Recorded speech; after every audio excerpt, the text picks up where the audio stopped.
Way Home would like to acknowledge the original stewards of whose lands this podcast is recorded on. In York Region, we recognize we're on the traditional territories of the Wendat, the Haudenosaunee, and the Anishinaabe peoples, and that this is the treaty lands of the Mississaugas of the Credit. In Vancouver, we acknowledge that we are on the unceded territories of the Coast Salish peoples, the Musqueam, Squamish, and Tsleil-Waututh, whose presence on these lands continue to this day.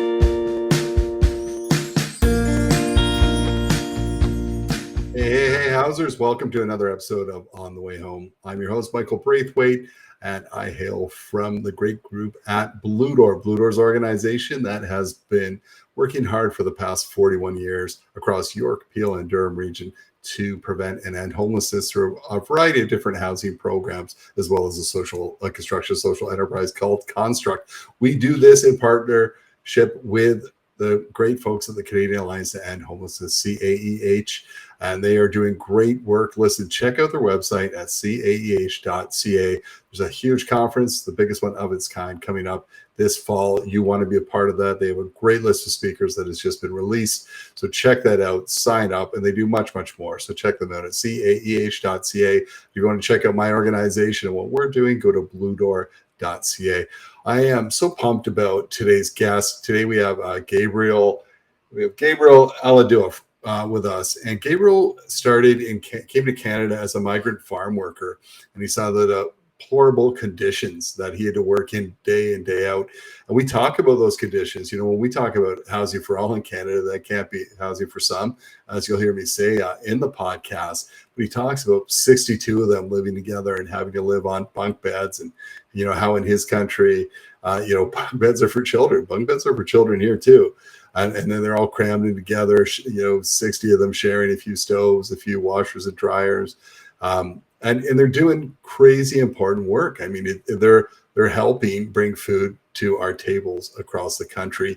And yet, because there's no union, there's no health care, there's no rules around housing. They're told to provide adequate housing. And let me tell you, it's far from that. He's written a book called Harvesting Freedom, which talks about his journey. And he's really, come on the podcast. He's such a passionate guy. He talks about the lack of dignity and doing that work, and how it really wasn't a choice that he was in his home country. There was a climate disaster. He's had to force into looking for work elsewhere. Came to Canada, and was really shocked at what he saw and the lack. How people kind of look the other way when it comes to migrant farmers and the conditions they work and live in. And we can't and shouldn't do that any longer. We have a great conversation around his experience, his hopes for the future, what has to change, his encouragement for our listeners to get on board and make that change happen. It was really eye-opening for me. I hope it will be the same for you. Let's go to that conversation. Excited to have Gabriel here with me today. We are going to be talking about migrant farm workers, the housing issues they face, the book that he wrote. He's an author. He's many things. Gabriel, so excited to have you here. Welcome to the show. Thank you so much. Thanks for this great opportunity, and I'm really grateful for it. And to everyone within Heron Ridge, I want to thank you for this opportunity. Oh, no. Hey, listen, you are our esteemed guest. And as our esteemed guest, we ask every guest that comes on, because it's a little personal to them, the same question to start with, and that is, what does home mean to you? What does home mean to me? Home means so many things. I grew up in the countryside in St. Lucia, and we did not have electricity at home. We had a kerosene lamp, and the chimney for that lamp had it had written on it, "Home, sweet home." Although my background was very poor, but it was that place where I felt like no other place. And in my books, home is one of my few natural medicines. I couldn't buy that anywhere, and I didn't feel like that in lots of places. I felt belonged. I felt cared for. I felt loved. I felt comfortable. That is contributing greatly to my peace of mind. To me, home is peace of mind. What a beautiful answer, and very, I don't know if we've heard that before, so thank you for that. Let's talk a little bit about your story, as much as you're comfortable sharing um, your journey. If you could start us from talk a little bit about your background, how you came here, what your focus has been, and what kind of to date what you're doing. Thank you. Two things. I'll group it into two things. One, beautiful things happen when you least expect. That is part of my journey. The other part of my journey is difficult roads sometimes leads to beautiful destinations. And let me see if I can tell you what I mean by that. I was born and raised in the countryside in St. Lucia, in rural St. Lucia, which is in the global south. And in the global south, we have lots of challenges, natural disasters, high unemployment, and so on and so on. I grew up with very little resources at home. Poverty was part of our daily struggle. And there were lots and lots of challenges. And in spite of that, agriculture was my passion. And my father was a beekeeper. And to help, that helped a lot with our sustenance. And I used to go beekeeping with my father. But the hives, the bees that we have, they were very productive, but at the same time, very aggressive. But the sad thing is, I started I started going to the hives as a child, and as a child, there was never we never had enough safety gear for children. We always had a lot of friends who wanted to go to the beehives, so the adults got priority. The children like me, I never got I never got the clothing and the protection that was needed. So you find very early, I used to get attacked by the bees, always get attacked by the bees, and the thing is that with the stings from the bees, I used to get really swelled up and in a lot of pain. Normally, it would take 2 days, 3 days for the swelling to subside and for the pain to subside. And with those bee stings, man, that was so painful, so difficult to deal with. I told myself, I will do any job in life, but not beekeeping. That was my mindset. Anything but beekeeping. But something strange happened. My father had a lot of children, 17, but it's only two of us who had a really interest in the bees. And the strange thing is, my older brother was way older than me. He'd passed away suddenly. And suddenly in life, unexpectedly in life, I got a promotion, an unwelcome promotion. My brother passed away, so I was promoted. And the other thing that was happening at the same time, my father was of age. My father was 60 years when I was born. So when I was a teenager, he was in his 70s and so on. So as during the time my brother passed away, my father was getting less able. So I was forced up into that promotion thing. And you know what happened? I realized I could not change the bee stings. I could not change the pain and the swelling from those bee stings. I only realized I could change myself, my mindset. And that little thing, I told myself, the bee stings cannot kill me. I am bigger than it. I can bear it. And that little shift in my mind was such a huge conversation I had with myself. It was a small decision, but it was such a big thing. And up to this day, I go back to that day that I made that decision. And that is like a reference point in my life. But your mindset, a lot of things begins with the mind. The mindset is so important. So fast forwarding, I became self-employed, and roughly 1 year after I became self-employed, and I was doing 5 different things and doing 5 different things, but my income was diversified. So diversification was such a big and important thing to me. And I was so confident that my income is diversified. Even though one was affected, I could still live a decent life. But just one hurricane messed up my whole livelihood. It pulled off the carpet right underneath me. I was left in a very difficult, in fact, I was brought to the lowest point in my life. At that point, I was unemployed. I was not earning in my country. We have very little social safety net. I had a family to support. I was at the lowest point in my life. I was sinking, literally sinking, because at that same time, the country had high unemployment and lots of challenges. The economy was contracting, very difficult to get a job. I was really sinking. And at that point in time, I guess the only opportunity I got to earn my livelihood was to become a migrant farm worker in Canada. In other words, had I come to Canada freely, willingly, lovingly, I would be a visitor, I would be a tourist. But because of circumstances, I was forced to come to Canada. I would like to encourage my people, everybody in the listening audience. I would encourage everybody to listen and to watch that documentary, Life, Life, and Debt. It spells out that those institutions that create and maintain that wide divide between the developed and the developing countries, life and death. And I want to tell you, that hurricane that messed up my livelihood, who are the countries causing global warming and climate change? It's the developed countries. Who are the ones paying the price? It's we in the global south. So I am a migrant. I am a climate refugee, and that is the reality of a lot of migrants coming to Canada.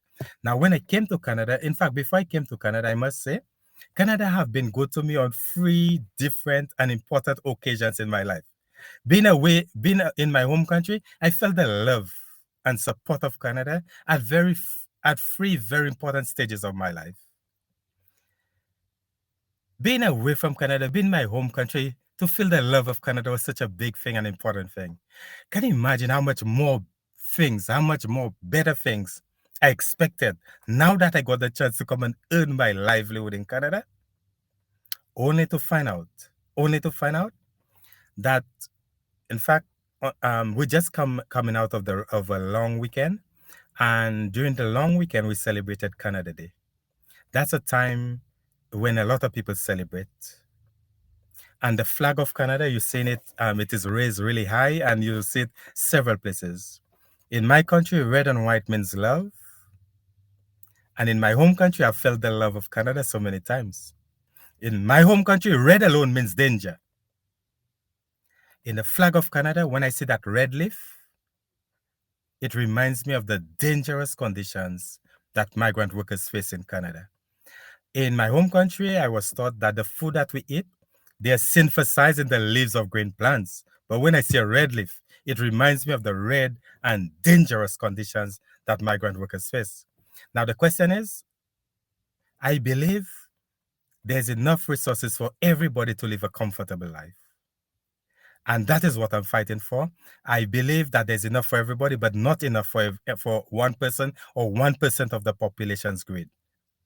And that is what that has brought me to that point in my life that I believe that my poverty is because of the unjust policies of the politicians. P. My poverty, P, is because of the unjust policies, P, of the politician. Will I be a spectator and watch? Or will I be a fighter and fight? Because I believe that there's enough for everyone.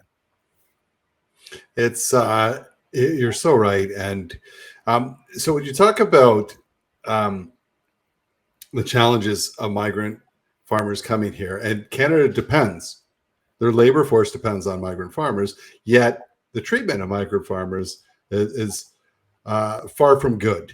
Can you talk a little bit about some of the challenges you faced when you came here? Was it around housing? Was it around living conditions? Was it around wages, around health benefits, all of the above? Maybe you could just shed some light for our listeners. Absolutely. The pandemic kind of answered a lot of it, right? When I say that, during the pandemic, I thought that would be the end of migrant workers in Canada. Because why I say that? During the pandemic, or at the height of the pandemic, unemployment was really, really high. And we're being constantly reminded, stay at home, stay at home, stay at home. We were forced to think about our food. Is the supply reliable? Where is our food coming from? How reliable is that supply? But during the pandemic, again, what did we see? That the borders were closed and open only to citizens and permanent residents. Suddenly, Canada realized, oh, our food system is in trouble because Canadians do not want to do it. Why? Because all of the D words, the dirty work, the difficult work, the dangerous work, and the deadly work. Every year every year, at least 2 workers are dying. If workers are dying every year, can you imagine how many more are getting injured? We are doing non-unionized work. Can you imagine the working conditions associated with non-unionized work? We're just coming off from a long weekend. When Canadians are free and enjoy a holiday, migrant workers do not enjoy that benefit. Non-unionized work. Being a migrant farm worker, both our living and working conditions are very, very difficult and challenging. Let me talk about housing. In the bunkhouse I live, it was 62 of us. 8 of us lived in my room. We were living on a bunk. I had to share a bunk bed. There were 4 bunk beds in my room. In my home country, children live and sleep in bunk beds. In Canada, the homes that I go to, children sleep in bunk beds. In other words, what I'm telling you, for migrant farm worker to be sleeping in a bunk bed is a system that is designed to treat adults like children, treat you like second class, treat you like no class. In fact,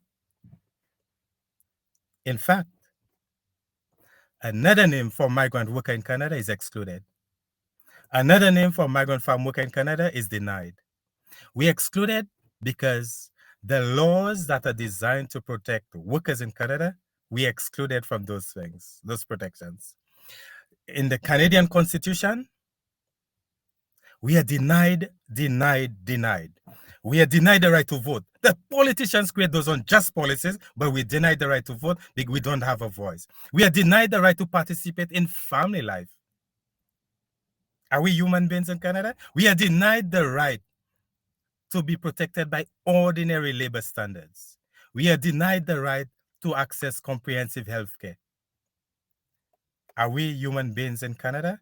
Are we first class? Are we second class? Are we no class? And these are enshrined in Canadian law. Is that an accident?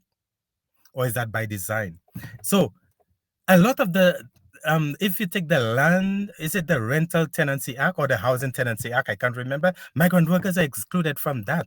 So there are no laws. In fact, a document I saw from the government, you know what they said? The farmers should provide adequate housing. What does the word adequate mean? The farmers should protect adequate housing. And Canada is known to be a place of standards. Adequate housing. That is the standards for migrant. Adequate. What is adequate? The bunkhouses I visit, there are lots of problems. Lots of problems. What are the problems? The quality of the water. Some workers cannot drink, cannot use they're on the boil water advisory. You cannot drink the water.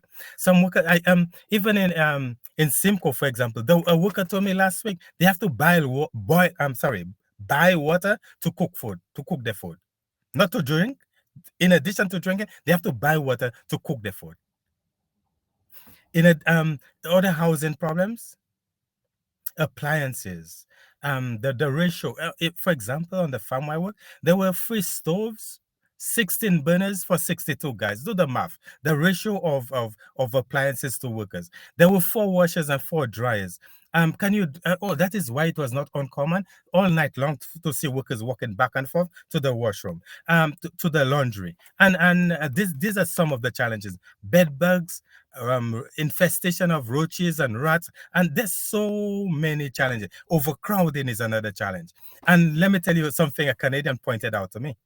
In the greenhouse where I work, there were lots and lots of lights. How do you call it? Fluorescent bulbs. In the greenhouse, my workplace, I had lots of fluorescent bulbs. When I go to my bunkhouse, whether it's the kitchen, the living room, or wherever, in the washroom, it was all fluorescent bulbs. What is the point here? In my home in St. Lucia, the bulbs in my home is different to the bulbs in my workplace. I do not have fluorescent bulbs at my home. The home is different. On the farm, there's no difference between your home and no difference between your workplace. Everything's the same. Are you a human being in Canada? So even our housing, as I said, Canada is a place of standards, and we had no standards when it comes to housing. The kind of houses that I visit, I visit. Oh my goodness me! Some of them are way below standard, and that is not Canada. That is not a developed country. And that is why we are made invisible. And that is why I'm so grateful for this opportunity, because they make us so invisible. And this opportunity gives me the opportunity to enlighten Canadians about those things that exist. Actually, the food that we eat, once migrant workers are involved, there are 20 injustices, 20. And those injustices at every level of government. And we are made invisible, and that is by design. And again, I say, are you concerned whether your food is being grown by those who respect the soil, respect the environment, respect the workers? Or are you not concerned whether they exploit the soil, exploit the environment, exploit migrant workers? Are you concerned? But at the end of the day, I am fighting for a Canadian food system that is healthy, that is sustainable, and that is just. When it comes to our working conditions, we face lots and lots of challenges, but I'll just summarize it by telling you two things.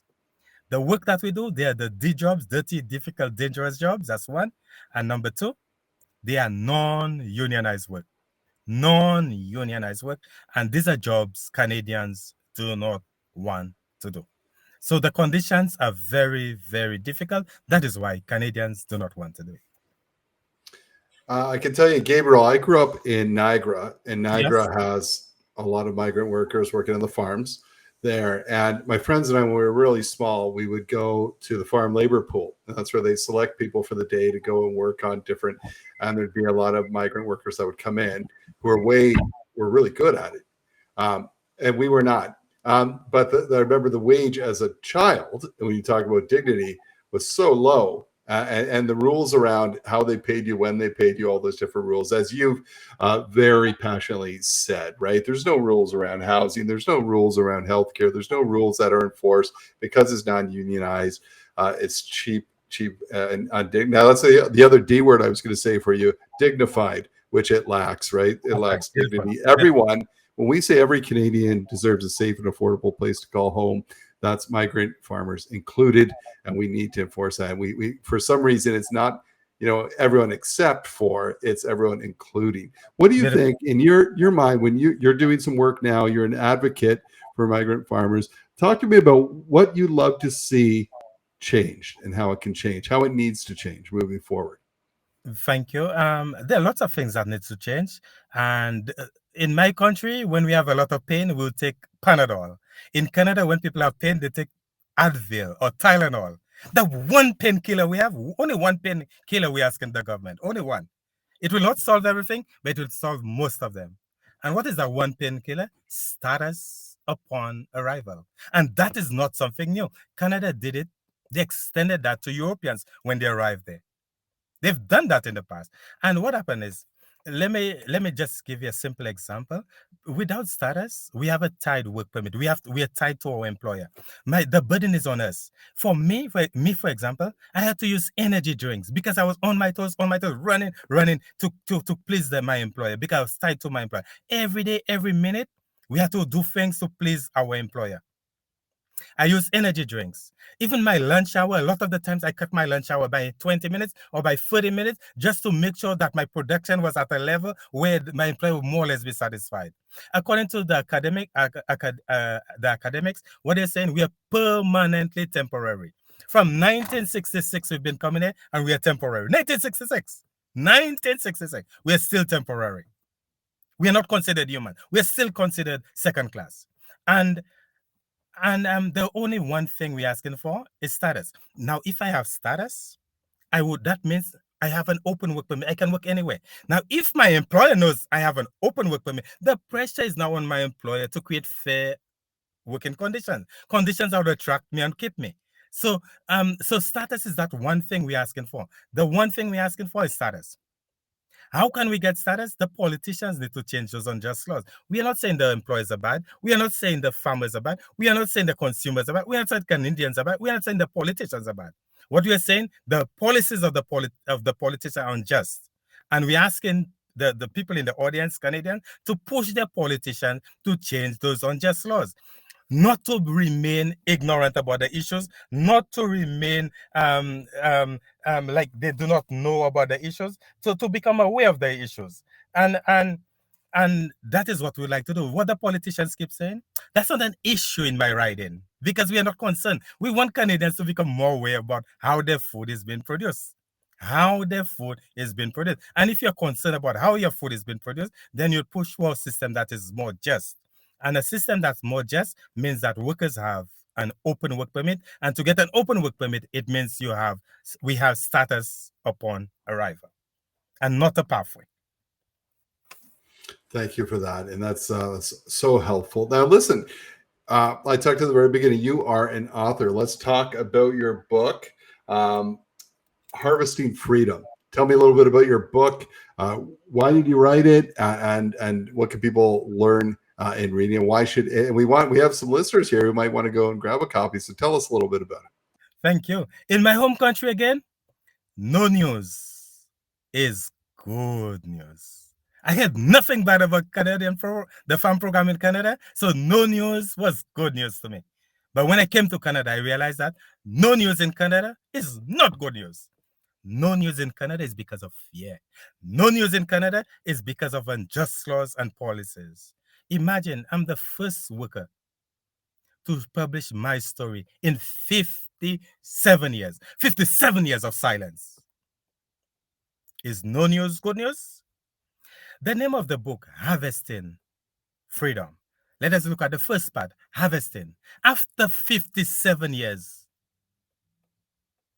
isn't it time to harvest? Freedom. During the long weekend, we're just coming out of a long weekend. Canada just celebrated Canada Day. Freedom. It means freedom. And during that time, what does the politician say? From coast to coast to coast. Everybody's included. What does the politician say? A Canadian is a Canadian is a Canadian. What does Canada say? Canada goes to China and tells China, improve your human rights record. What does Canada say to the UN? The same rights and privileges that my citizens enjoy, I'll extend them to refugees. On the world stage, Canada portrays itself as one thing, but quietly, Canada is perpetuating difficult working and living conditions for migrant workers. So the book Harvesting Freedom, after 57 years, it's time to harvest freedom. And after 57 years, some of the work I see, Canada generally, on the world stage, we portray ourselves to be a champion for diversity, a champion for inclusive, a champion for human rights, a champion for if you're in a difficult situation, come and have a new beginning. As Canada portrays itself to be a safe haven. But being a migrant worker, when we share our stories, we're not even given a lot of opportunities to share our stories because we are not, let me put it this way. When I speak to migrant workers, when they look at the hierarchy, to migrant workers, that's what they see, a hierarchy. People that are treated fairly or with importance, not people and things. Generally, a migrant worker will tell you children, women, pets, and even the lawn and the trees are treated with more respect and dignity than migrant workers, and if treated with more respect and dignity than people of color and indigenous people. To them, when you look at the hierarchy, migrant workers are way, way, way at the bottom, or not. There's no space for them at the bottom of that chart, of that hierarchy. Will we be a spectator and watch, or will we be a fighter and fight? So the book Harvesting Freedom is one tool. I'm hoping it is one tool to let Canadians know about the struggles of migrant workers. It is one tool. I hope that one tool, I personally, I wish I could get in every home in Canada, every home, every household, every home in Canada. I'm hoping that this book will reach far and wide in Canada to let Canadians know. Let me tell you the 5 Ds of Canadians. Canadians are very, very good at denying it. Deny. Oh, it's not existing in Canada. Canadians are very good at downplaying. It's not as bad. It's worse in the US. Canadians are very good at deflecting the conversation, derailing it, or even delaying the conversation. And the other interesting thing is, and that's why I'm so grateful for this opportunity, Canada has a culture of silence. Nobody speaks about it. And that is what I'm hoping this book will do, to break that silence. Because how can we address it if we don't talk about it?